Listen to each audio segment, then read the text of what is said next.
Okay, so I had a request for somebody who wanted me to make them a decal out of this picture. And the picture they sent me, by the way, wasn't even this picture.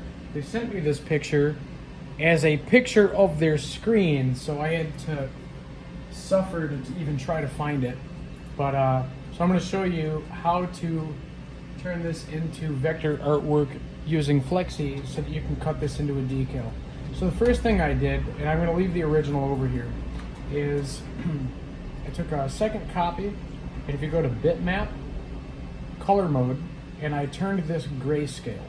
So that's going to be step one. Now the next step is just to use, if you go to bitmap, vectorize, Bezier, I'm going to show you that the stock artwork does not work with that option, and I'll show you why real quick. If I grab this and bring it over, you'll see how many lines didn't show up, and so that isn't going to work. We can't really make a decal with that, but what we can do is we can go back to our image and go bitmap, filters, sharpen, and we can get a preview. So we saw that we were losing some of the detail up here in the hairline, and then if you go into Design Central, we can bring this radius up just a few pixels, and then we can click on apply.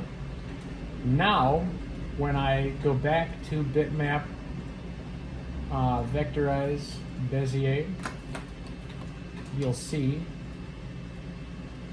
that I have more details, significantly more details, and this was what I was able to send the customer. The customer was satisfied with that outcome. If they weren't, then the next option would have been to try to sharpen it a little bit more, and if that didn't work, you'd have to hand redraw this top of the hair. But thankfully this customer was okay with it. So from here, you're going to want to take all of these nodes and select them all, press Ctrl G to group them. Then you can erase your originals, bring all this to the center and zoom in. Now I'm zooming in, holding Control and Shift and pressing up on the scroll wheel. These little things, like if we just, I'm going to ungroup for a second.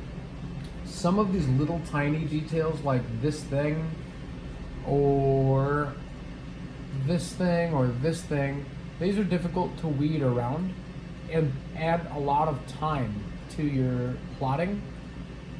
So if you go in and delete those nodes manually, it doesn't really change the graphic a lot, and it can save you a lot of time weeding. So I'm just going to clean this up a little bit with that, just by deleting some of these nodes.